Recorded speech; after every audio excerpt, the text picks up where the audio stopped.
Uhawe ikaze mu kiganiro inyigisho za Bibiliya. Muri iki kiganiro tugenda turaba ibice by'ivyanditswe muri Bibiliya yera ijambo ry'Imana, tukarimbura insiguro yavyo.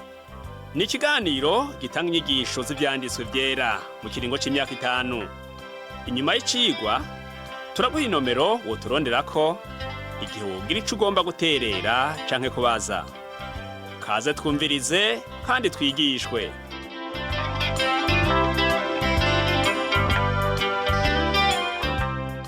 Nshuti nawe mugenzi uri kurumviriza kino cigwa c'inyigisho za Bibiliya, ndakuramukije amahoro y'umwami wacu Yesu Kristo abane nawe. Uri kumwe na Pastor Samuel Nsabimbona sanzwe ndakigushikiriza. Tumaze iminsi tuganira ku bikorwa Yesu yakoreye mu ntara y'i Galilaya. Mu cigwa giheruka twarabonye ko yari yatanguye urugendo yerekeye Yerusalemu, ariko aritegurira kuzohava babazwa. Twarabonye ingene Yesu yakayanganiye ku gisozi, aho yari yaduganyeyo na bamwe mu ntumwa ziwe. Yesu yari yajanye kuri uwo musozi na Petero, Yohana hamwe na Yakobo. Abo rero Yesu yahinduwe babona nk'uko twabibonye mu cigwa giheruka. Ntaho batwereka ko hari umuco woba wamurasiyeko, ahubwo ni umuco wavuye imbere muri we useruka hanze arakayangana. Benshi barabaza ngo, mbega mwijuru tuzokwambara impuzu? Ego tuzoba tuzambaye, ariko igikuru tuzoba twambaye ni ubwiza bw'Imana, nk'ubwo Imana yambitse Yesu Kristo kuri uwo musozi. Kuri uwo musozi nyene harabonetse abagabo babiri bavuganye na Yesu. Abo nabo bari Mose hamwe na Eliya. Uwa mbere yari Mose yaserukiye ivyagezwe. Uwa kabiri nawe yari Eliya yaserukira abavugishwa n'Imana. Abo bose babaye ivyabona byo gushingira intahe ugukayangana kwa Yesu. None boba bavuze iki? Bavuze ivy'urupfu rwa Kristo Yesu rwari rwegereje. Pawulo aravuga yuko ubutumwa yigisha ari ubwashingiwe intahe n'ivyagezwe, kandi bugashingirwa intahe n'abavugishwa n'Imana. Aha rero Pawulo yerekana neza yuko ubutumwa bwiwe butanyuranye n'isezerano rya kera, nk'uko abivuga mu ikete yandikiye Abaroma mu gihimba ca 3 umurongo wa 21 avuga ati: ariko noneho ivyagezwe bitariho, ukugororoka kuva ku Mana kurahishuwe, gushingirwa intahe n'ivyagezwe n'ivy'abavugishwa n'Imana. Bamaze kumanuka ico gisozi bukeye bwaho, niho twabonye ikindi gitangaza Yesu yakoze mu gukiza umuhungu yari agwaye intandara.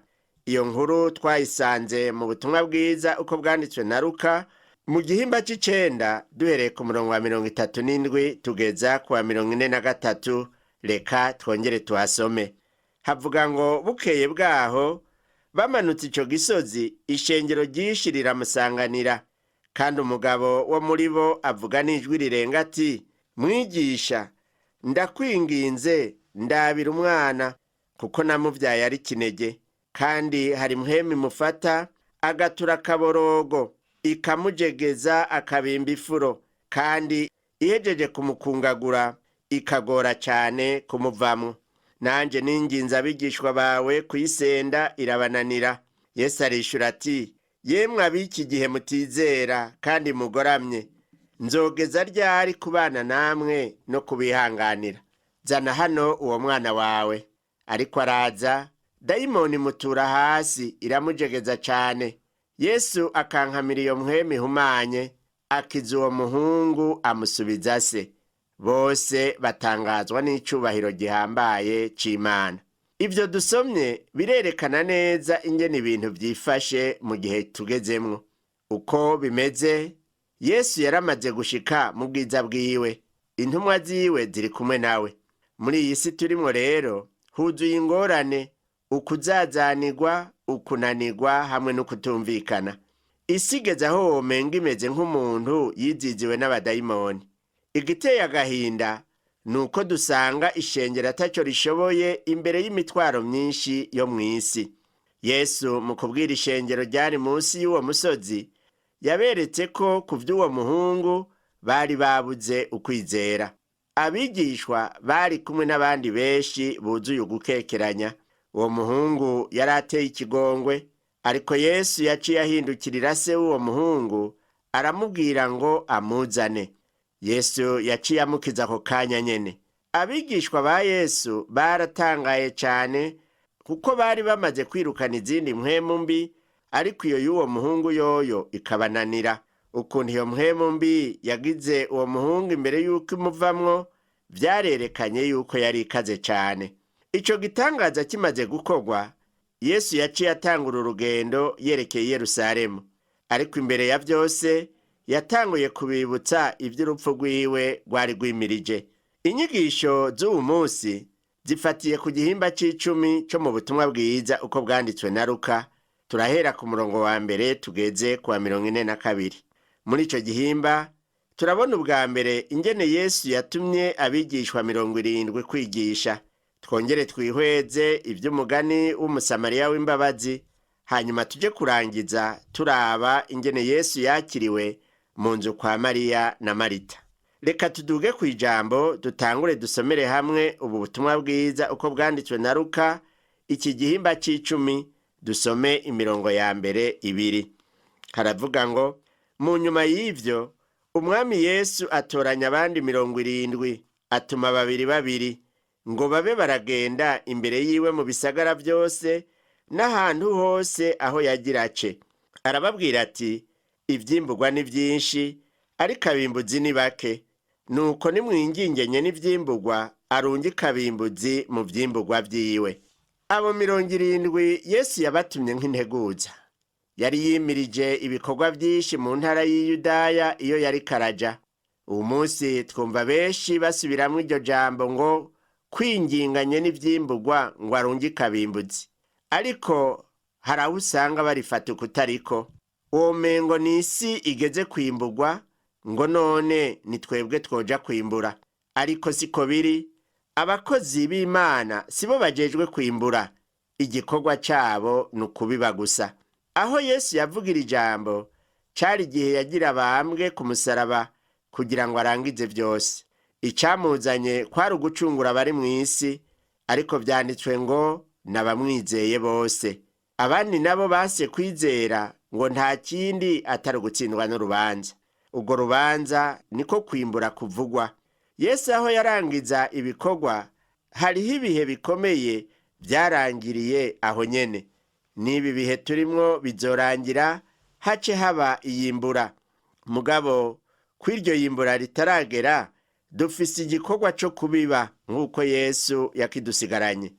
Turabe mu butumwa bwiza uko bwanditswe na Matayo mu gihimba ca 13 umurongo wa 20. Matayo aravuga ivyerekeye imbuto zibibwa, akavugwa ivy'urwafu n'uburo. Ariko asubiramwo amajambo Yesu yavuze mu mugani ati, mureke bikurane vyose gushitsa mwigenya, maze mu gihe c'igenya nzobwira abagenyi ntimubanze mutororokanye urwafu, murutekere imikama, muruturire, ariko uburo mubwimburire mu kigega canje. Twumve rero ingene Yesu yatumye babigishwa biwe nk'uko tubisoma uhereye ku murongo wa 3 kugeza ku 9 muri ubu butumwa uko bwanditswe na Luka mu gihimba c'icumi. Haravuga ngo, nimugende, raba ndabatumye muri nk'imyagazi y'intama mu mabingira hagati. Ntimujane umupfuko w'amahera canke isaho canke inkweto, kandi ntihagire n'uwo muramukanya mu nzira. Inzu yose muzokwinjiramwo muze mubanze muvuge muti, amahoro abe muri iyi nzu. Niyaba irimwo munyamahoro, amahoro yanyu azoba kuri we, nibitamera bityo azobagarukako. Kandi iyo nzu nyene muzoyigumemwo, murya munywa ivyo babahaye, kuko umukozi akwiye ingero yiwe. Ntimugende murararaguza, kandi igisagara cyose mujamwo bakabakira, muzorye ivyo babahaye, mukize abagwaye baho, mubabwire muti ubwami bw'Imana burabegereye. Yesu yarabagabishije ababwira yuko bishoboka ko bazohura n'ingorane. Ati, ico gihe muze mumere nk'abana b'intama mu mabingira hagati. Abigishwa bategerezwa kwirinda ibiganiro bitagira akamaro, bakumva ko bafise igikorwa co hejuru co gutegura imitima y'abantu kuko Kristo ari mu kubashikamwo. Umurongo w'icumi kugeza ku wa 16 turabona ibindi Yesu yabahishuriye imbere yuko babandanya muri ico gikorwa. Yababwiye ati, ariko igisagara cyose mujamwo ntibabakire, musohoke muje mu nzira zaco, muti n'umukungugu wo mu gisagara cyanyu ufashe mu birenge vyacu, turawubakunkumuriye. Ariko mumenye iki? Yuko ubwami bw'Imana buri hafi. Ndababwire, kuri wa musi w'imanza, Sodomu hazogira agahengekezo kurusha nya gisagara. Uzobona ibara Korazini, uzobona ibara Betsayida, kuko ibitangaza vyakorewe muri mwebwe iyo biba vyakorewe muri Tiro n'i Sidoni, baba barihannye kera, bicaye bambaye amagunira, bisize umunyota. Ariko muri Tiro n'i Sidoni hazogira agahengekezo ku munsi w'imanza kurusha mwebwe. Nawe Kaperinaumu, mbega uzoshirwa hejuru ushike kw'ijuru? Oya, uzocishwa bugufi ushike kuzimu. Uwubumviye ni jewe aba yumviye, uwubanse ni jewe aba yanse, uwunyase aba yanse uwantumye. Hano rero Yesu yarabumvishije yuko uwuzobashibura azobashibuye uwo mwami yabatumye. Naha rero biboneka yuko bazoba bikwegeye umuvumo. Reka duce turaba amakuru bagarukanye bavuye muri ico gikorwa Yesu yari yabarungitsemo. Kuva ku murongo wa 17 kugeza ku wa 20 hatubwira ngo, nuko bamwe 70 bagarukana umunezero bati, Mwami, abadayimoni nabo baratwumvira mu izina ryawe. Arababwira ati, nabonye Satani avuye mu ijuru akoroka nk'umuravyo.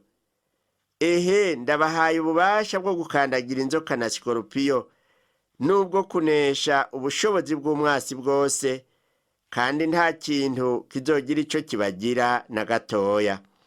Ariko ntimunezerezwe nuko izo mpwemu zibumvira, yamara munezerezwe nuko amazina yanyu yanditswe mu ijuru. Abo bigishwa ngo bagarutse buzuye umunezero, nk'uko natwe twiyumva iyo tuvuze ubutumwa abantu bakihana. Ariko nk'uko Yesu yabivuze, igikuru dukwiye kwishimira nuko amazina yacu yanditswe mu ijuru. Nayo igikorwa ciwe iyo kigenze neza, icubahiro gikwiye kuba iciwe si icacu. Uwo munsi hari abakristo benshi bariho batazi neza ko bafise ubugingo budashira. Nshuti yanje uri kuranyumviriza, mbega none wewe urazi neza yuko ufise ubwo bugingo budashira? Urazi neza yuko hamwe wopfa uyu munsi nyene woca uja ku Mana mw'ijuru? Yesu amaze kubaha iyo nyigisho, yaciye yerekana ishimwe afise ku vyariko birakoreka. Dusomye ku murongo wa 21 kugeza ku 24 haratubwira ngo, uwo mwanya anezererwa cane muri mpwemu yera. Aravuga ati, ndaguhimbaza Data, Mwami w'ijuru n'isi, kuko ivyo wabihishije abanyabwenge n'abahinga, ukabihishurira inzoya. Egome Data, kuko washimye ko biba bityo imbere yawe. Vyose nabihawe na Data, kandi ntawuzi umwana uwo ari we atari Data, na Data ntawumuzi uwo ari we atari umwana, n'uwo umwana agomba kumuhishurira.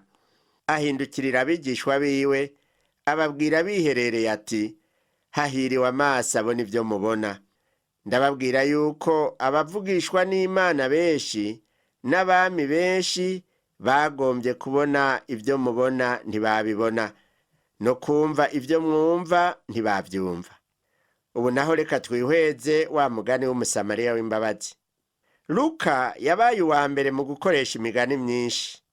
Uwo mugani w'umusamariya w'imbabazi warabaye rurangiranwa kugeza aho abanyabwenge bamwe bamwe bavuga bati, nta nkuru ihambaye nziza nk'iyo twari bwumve. Kugira ngo Yesu ace uwo mugani, vyatanguriye ku kibazo yabajijwe n'umwe muri ba banyabwenge b'ivyanditswe.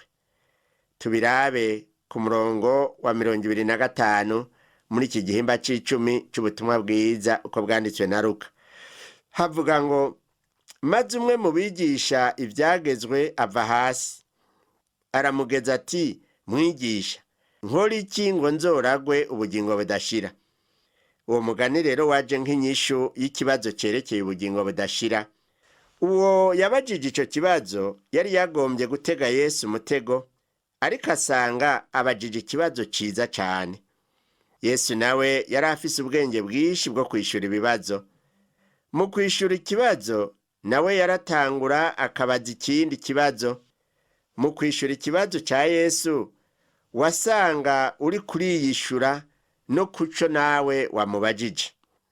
Uwo mwigisha w'ivyagezwe vya Mose amaze kubaza Yesu Kristo ikibazo ciwe, nawe yaciye abanza kumushirira hagomba mu kumujana muri vya vyagezwe. Dusomye ku murongo wa 26 hatubwira ngo, nawe aramubaza ati, vyanditswe bite mu vyagezwe kandi usoma iki? Yesu yarazi yuko uwo muntu yanonosoye ivyagezwe vya Mose. Uravye umurongo wa 27 n'uwa 28, tubona ingene uwo munyabwenge w'ivyanditswe yaciye yishura. Havuga ngo, aramwishura ati, mukundishe Uhoraho Imana yanyu imitima yanyu yose, n'ubugingo bwanyu bwose, n'inkomezi zanyu zose, n'ubwenge bwanyu bwose, kandi mukunda ababanyi banyu nk'uko mwikunda. Aramubwira ati, wishuye neza, gira utyo uzogira ubugingo. Urumva yuko Yesu yatumye uwo muntu yiyishura ku kibazo ciwe, ariko uwo muntu ntiyashizwe. Nk'uko tubibona ku murongo wa 29 haratubwira ngo, maze uwo agombye kwiyerekana nk'ugororotse abaza Yesu ati, mbega umubanyi wanje ninde? Ku murongo wa 28 niho Yesu yamubwiye ati, wishuye neza. Kukaba nkako ibyo vyabaye Yesu atarapfa ku musaraba, mbega hari uwovuga yuko umuntu ashobora gukizwa n'ukwitondera ivyagezwe? Egome, ariko twumve neza, umuntu ntakizwa nuko avyumva, akizwa nuko avyubahiriza, ariko gushira mu ngiro ico bivuga. Usomye mu ikete Paulo yandikiye Abaroma mu gihimba c'8 umurongo wa 3 n'uwa 4, avuga ati, iki vyagezwe bitashoboye gukora kuko bifise intege nke, kubwo akamenemere kacu, Imana yatumye umwana wayo afise ishusho y'umubiri w'icaha kuba ikimazi c'icaha, itsindisha icaha kiri mu mubiri, kugira ngo ivyo vyagezwe bitegeka bishikanwe muri twebwe, tutagenda mu buryo bw'akamenemere kacu, ariko tugenda mu bwa mpwemu w'Imana. Uwo mwigisha w'ivyanditswe, iyaba imvuga kuri yari kuvuga ati, mwigisha, vy'ukuri naragerageje gukunda Uhoraho n'umutima wanje wose, n'ubugingo bwanje bwose, n'ubwenge bwanje bwose, ndanagerageza gukunda umubanyi wanje nk'uko nikunda, ariko vyarananiye. None noragwa ubugingo budashira gute? Ariko aho kuba imvuga kuri, uwo mwigisha w'ivyanditswe yaciye amera nk'uwuzibukira ingorane ziwe, yongera kubaza Yesu ikindi kibazo ati, mbega mugenzanje ninde? Yesu nawe mu kumwishura niho yamucira wa mugani mwiza twavuze w'umusamariya w'imbabazi. Reka tuwusome duhereye ku murongo wa 30. Tubanze dusome kuva ku murongo wa 30 kugeza ku wa 32. Yesu aramwishura ati, habaye umuntu yaravuye i Yerusalemu, ariko aramanuka aje i Yeriko, agwa mu bambuzi baramukoba, baramukubita, barigira, basiga ashigaje gatoya gahwera. Hariho n'umuherezi amanuka muri iyo nzira, amurengukako, amubonye aca iruhande. Kandi n'umulewi ahashitse agira kuno, amubonye aca iruhande. biranavugwa yuko n'uwo mwigisha w'ivyagezwe nawe nyene yari muri abo Balewi. Maze Yesu akigejeje ngaho, wa muntu arabunda, abura iyo akwigwa kuko acumiswe mu mutima. Twumva ingene wa mugani ubandanya uhereye ku murongo wa 33 kugeza ku wa 37. Havuga ngo, maze umusamariya yari mu nzira ashika kuri we, amubonye amutera akagongwe, aramwegera amupfuka inguma, amusomoza amavuta yaherayo n'umuvinyu, amushira ku ndogoba yiwe, amujana mu ndaro y'abahita, aramugwaza. Bukeye asokorora idenariyo 2 azihanye n'indaro, amubwira ati, umugwaze, kandi ibyo uzotanga byose birenze ibyo ninagaruka nzobikwishura. Muri abo 3 ugira ngo ninde yabonetse ko ari umubanyi w'uwaguye mu bambuzi? Aramwishura ati, niwamugiriye imbabazi. Yesu aramubwira ati, nawe genda ugira utyo. Ubu mugani ushira habona abantu 3 berekana mu njamake ivyiyumviro vyo mw'isi uko bimeze uyu munsi. Umuntu wa mbere ni umwambuzi. Ivyiyumviro vy'umwambuzi bivuga ngo ivyo ufise ni ivyanje. Iyo niyo politike irangwa mu ntwaro z'abasosialiste canke abakomuniste, zivuga ko bakwiye gushira vyose hamwe bakabisangira. Umuntu agira kabiri ni umuherezi hamwe n'umulewi. Abo bavuga bati ivyo mfise ni ivyanje. Iyo nayo ikaba ari politike y'ukwikunda no kwirundaniriza ivyo mw'isi. Iyo ni politike igenga ibihugu birangwamwo kapitalisme. Umuntu agira gatatu nawe ni umusamariya w'imbabazi. Ivyiyumviro vyiwe bivuga ngo ivyo mfise ni ivyawe. Ivyo rero nivyo vyari bikwiye kuranga abakristo bose uyu munsi, ariko biratunanira. Yesu adusaba kwisuzuma dukoresheje uwo mugani. Abambuzi bavugwa hano n'akarorero kerekana ibikorwa vya Satani, uwo Bibiliya ivuga ko yahereye ubwa mbere na mbere ari umwicanyi. Satani vyongeye ni gisuma, eka mbere ni umwononyi. Nawe umwami Yesu yabambwe hagati y'ibisuma 2 vyakoreshejwe n'uwo Satani. Umuherezi nawe ngo yaciye iruhande y'uwo muntu yari yaguye mu bambuzi arirenganira. Uwo muherezi n'akarorero kerekana imigenzo ikaze y'idini idashobora gukiza umuntu, kandi atantambwe iboneka umukristo ashobora gushikako iyo aboshwe n'umugenzo w'ishengero canke umuco kanaka. Umulewi nawe ngo aserukira ivyagezwe, navyo nyene ntibishobora gukiza umuntu. Mugenzi uri kuranyumviriza, gufata mu mutwe gusa ijambo ry'Imana utarigendera, ivyo ntaco bimaze. Uwo musamariya w'imbabazi nawe nuwerekana ingene Kristo yaje hakaboneka agakiza ku buntu. Niwe ashobora kubarira imitima yatabutse, agakiza umutima wasinzikajwe n'ivyaha. Natwe reka tuhakura icigwa uwo munsi. Umuntu wese dushoboye gufasha niwe mubanyi wacu. Abantu barakeneye Kristo yagereranijwe n'umusamariya w'imbabazi. Isi y'uwo munsi imeze nka wa muntu ari ku mviro, ikeneye icyo yifasha, ikeneye Kristo. Uwo Kristo yankuye habi ni nawe ashoboye gukura habi. Wewe nshuti yanje uri kuranyumviriza, namba ubimwemereye. Inyigisho z'uwo munsi reka tuzirangirize ku nkuru itwereka ingene Yesu yakiriwe mu nzu kwa Marita na Mariya. Iyo nkuru turayibona ku murongo wa 38 kugeza ku wa 42 muri ubu butumwa bwiza uko bwanditswe na Luka igihimba c'10. Havuga ngo, maze bariko baragenda bashika mu mihana, umugore yitwa Marita aramwakira amushikiza mu nzu yiwe. Uwo mugore yari afise mwene nyina yitwa Mariya, yicara imbere y'ibirenge vy'umwami Yesu yumva ijambo ryiwe. Ariko Marita ahagarikira umutima kuzimana vyinshi, aramwegera aramubwira ati, mwami, ntibikubabaje yuko mwene mama yantereranye ibikorwa? Nuko mubarira mfashe. umwami Yesu aramwishura ati, Marita, Marita, uriganyira wigora muri byinshi, ariko igikwiye rwose ni kimwe, kuko Mariya ahisemwo umugabane mwiza atazokwagwa. Aha rero Mariya yakoze n'ingoga ibimwega, aca aranyaruka yicara imbere y'ibirenge vya Yesu. Ariko Marita wewe yaritaye ku giti no kwibuye kugira ngo inzimano ziboneke.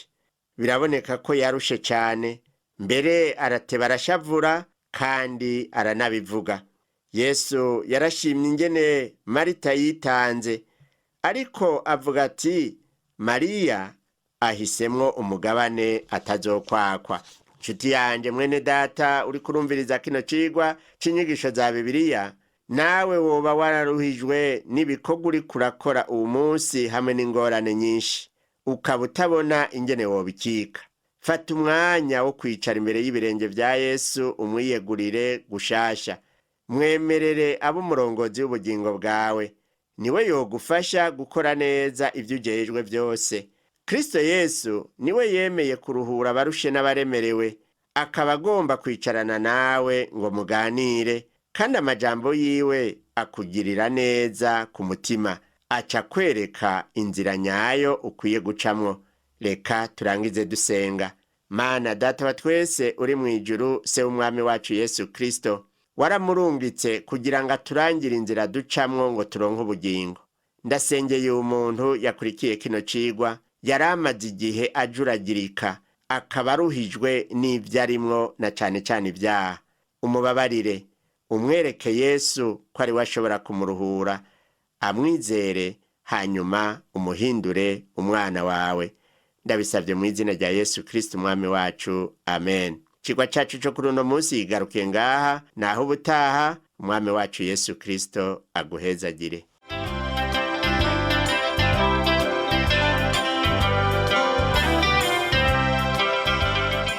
Wakoze kumviriza icigwa c'ijambo ry'Imana c'uyu munsi.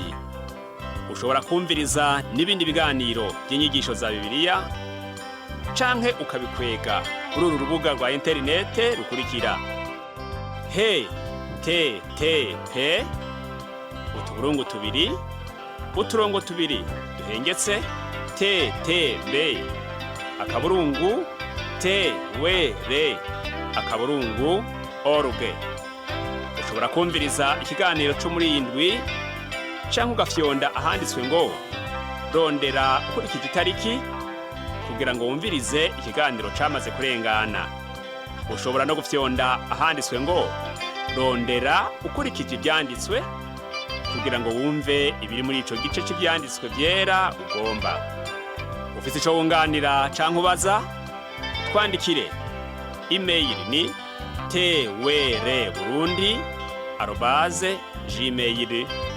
twr@gmail.com.